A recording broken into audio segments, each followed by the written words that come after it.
मुझे ऐसा लगा कि नीरज वहीं उस खिड़की पर खड़ा है, अभी अपना हाथ हिलाकर मेरा ध्यान आकर्षित करेगा। तभी पीछे से किसी का स्पर्श पाकर मैं चौंकी। मेघा, आप यहाँ क्या कर रही हैं?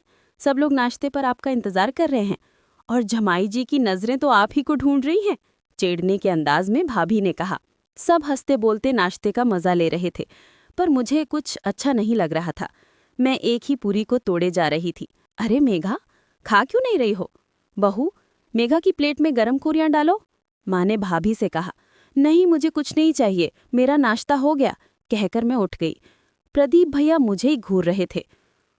मुझे भी उन पर बहुत गुस्सा आ रहा था कि आखिर उन्होंने मेरी खुशी क्यों छीन ली, पर वक्त की नज़ाकत को समझकर मैं चुप ही रही। माँ पापा भी समझ रहे थे कि मेरे मन में क्या चल रहा है।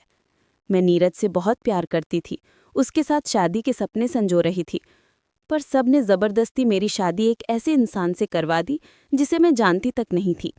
माँ, मैं आराम करने जा रही हूँ, कहकर मैं जाने ही लगी तो माँ ने कहा, मेघा, तुमने तो कुछ खाया ही नहीं, जूस पी लो। मुझे भूख नहीं है, मैंने माँ से रूखे स्वर में कहा। मेघा, ससुराल में सबका व्यवहार कैसा है और तुम्हारा पति सार्थक तुम्हें प्यार करता है कि नहीं? माँ ने पूछा। सब ठीक है माँ। मन हुआ कि कह दूं कि आप लोगों से तो सभी अच्छे हैं।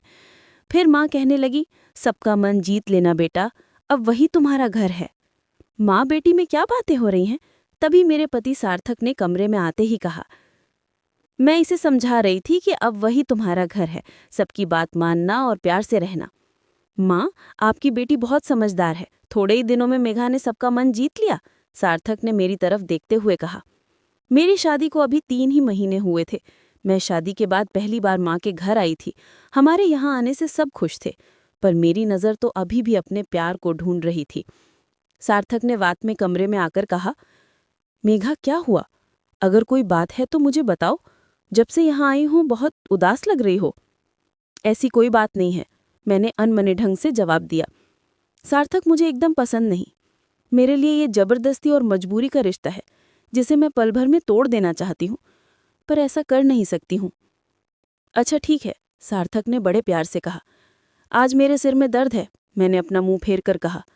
रात करीब 3 बजे मेरी नींद खुल गई। सोने की कोशिश की पर नींद नहीं आ रही थी। फिर पुरानी यादें सामने आने लगी। हमारे घर में सबसे पहले मैं ही उठती थी। मेरे पापा सुबह 6 बजे ही ऑफिस के लिए निकल जाते थे। मैं ही उनके लिए चाय नाश्ता बनाती थी, बाकी सब बाद में उठते थे। मेरे पापा रेलवे में कर्मचारी थे, इसलिए हम शुरू से ही रेलवे क्वार्टर में रहे। रेलवे क्वार्टर्स के घर भले ही छोटे होते थे, पर आगे पीछे इतनी जमीन होती थी कि एक अच्छा सा लॉन बनाया जा सकता था। हमने भी लॉन बनाकर बहुत सारे फूलों के पौधे लगा रखे थे। शाम को हम सब कुर्सियां लगाकर वहीं बैठते थे। मेरे घर के सामने ही मेरी दोस्त नम्रता का घर था। उसके पापा भी रेलवे में एक छोटी पोस्ट पर काम करते थे। मैं और नम्रता एक ही स्कूल और एक ही क्लास में पढ़ती थीं। हम दोनों पक्की सहेलियां थीं। बेझिझक एक दूसरे के घर आती जाती रहती थीं। एक रोज मैं और नम्रता बाहर खड़ी होकर बातें कर रही थीं। तभी मेरी नज़र उसके घर की खिड़की पर पड़ी तो देखा कि नीरज यानी नम्रता का बड़ा भाई मुझे एकटक देख रहा है। मुझे थोड़ा अजीब लगा। नीरज भी सकपका गया। मैं अपने घर के अंदर चली गई, पर बार बार मेरे दिमाग में उलझन हो रही थी कि आखिर वो मुझे ऐसे क्यों देख रहा था। मैंने महसूस किया कि वो अक्सर मुझे देखता रहता है। नीरज का मुझे देखना मेरे दिल को धड़का जाता था। शायद नीरज मुझे पसंद करने लगा था। धीरे धीरे मुझे भी नीरज से प्यार होने लगा। हमारी आंखें चार होने लगी। उसकी आंखों ने मेरी आंखों को बताया कि हमें एक दूसरे से प्यार हो गया है। अब तो हमेशा मैं उस खिड़की के सामने जाकर खड़ी हो जाती थी। नीरज की भूरी आंखें और सुनहरे बाल मुझे पागल कर देते थे। अब हम छिप छिप कर मिलने भी लगे थे। सुबह मैं फिर से उसी खिड़की के पास जाकर बैठ गई।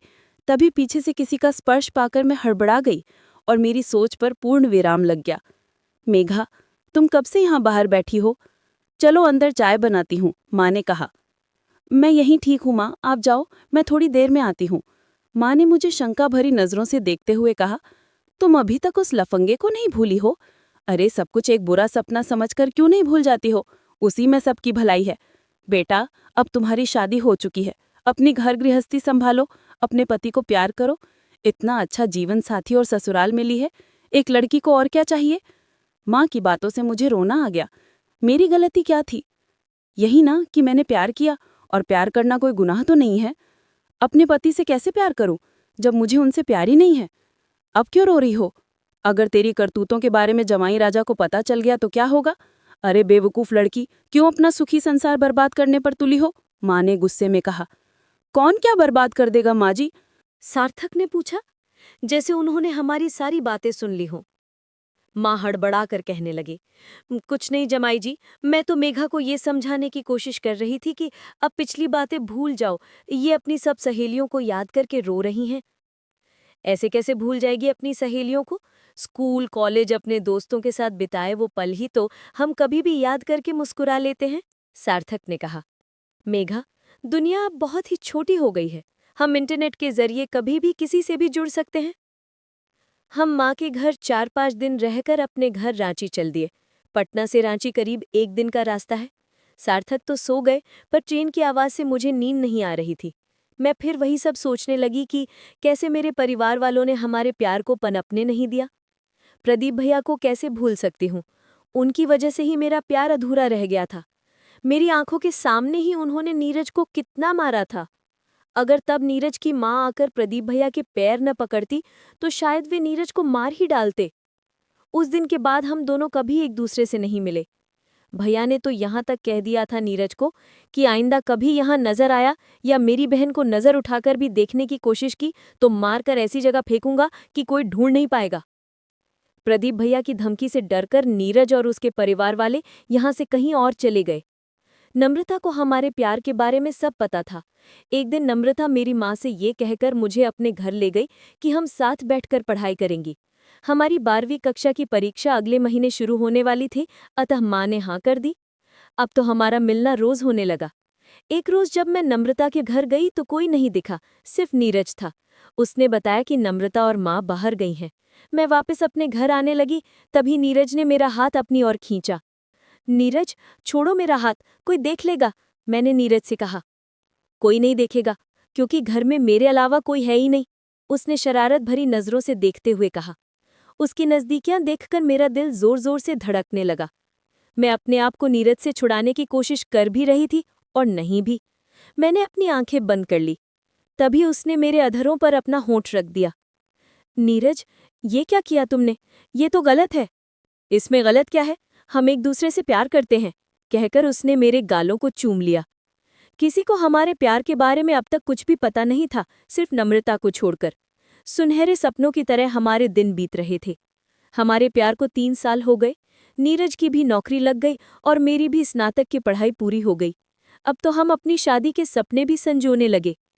मैंने नीरज को अपने मन का डर बताते हुए कहा, नीरज, अगर हमारे घर वाले हमारी शादी नहीं होने देंगे तो हम भागकर शादी कर लेंगे। और अगर वो भी ना कर पाए तो साथ मर सकते हैं ना? बोलो, दोगी मेरा साथ? हाँ नीरज, मैं अब तुम्हारे बिना एक दिन भी नहीं रह सकती हूँ, मैंने उसके कंधे पर अपना सिर रखते हुए कहा। हमें पता ही नहीं चला कि कब प्रदीप भैया में हमें एक दूसरे के साथ देख लिया था।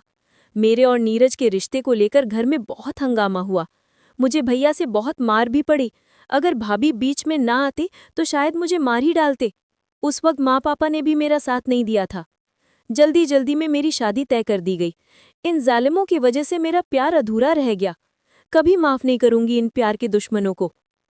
हेलो मैडम, जरा जगह दो, मुझे भी बैठना है, किसी अनजान आदमी ने मुझे छूते हुए कहा तो मैं चौंक उठी। मैंने कहा, ये तो आरक्षित सीट है। तभी 2 लोग और आ गए और मेरे साथ बदतमीजी करने लगे। मैं चिल्लाई, सार्थक हड़बड़ा कर उठ गए। जब उन्होंने देखा कि कुछ लड़के मेरे साथ छेड़खानी करने लगे हैं तो वे सब पर टूट पड़े। रात थी इसलिए सारे पैसेंजर सोए हुए थे। मैं तो डर गई कि कहीं चाकू वाकू न चला दे। मैं जोर जोर से रोने लगी। तब तक डिब्बे की लाइट जल गई और पैसेंजर उन बदमाशों को पकड़कर मारने लगे। कुछ ही देर में पुलिस भी आ गई। मेघा, तुम ठीक हो ना? तुम्हें कहीं लगी तो नहीं? सार्थक ने मुझे अपने सीने से लगा लिया। उनके सीने से लगते ही लगा जैसे मैं ठहर गई। अब तक तो बेवजह भावनाओं में बहे जा रही थी जिनकी कोई मंजिल ही न थी। मैं ठीक हूँ, मैंने कहा। सार्थक के हाथ से खून निकल रहा था, फिर भी उन्हें मेरी ही चिंता थी। तभी किसी पैसेंजर ने कहा, आप चिंता न करें भाई साहब, इन्हें कुछ नहीं हुआ है, पर थोड़ा डर गई हैं, खून तो आपके हाथ से निकल रहा है। तभी किसी ने आकर सार्थक के हाथों पर पट्टी बांध दी, तब जाकर खून का बहना रुका। मैं ये क्या कर रही थी? इतने अच्छे इंसान के साथ इतनी बेरुखी? सार्थक को अपने से ज्यादा मेरी चिंता हो रही थी। मैं इतनी स्वार्थी कैसे हो सकती हूँ? अब सार्थक ही मेरी दुनिया है, मेरे लिए सब कुछ है। नीरज तो मेरा प्यार था, सार्थक तो मेरा जीवन साथी है।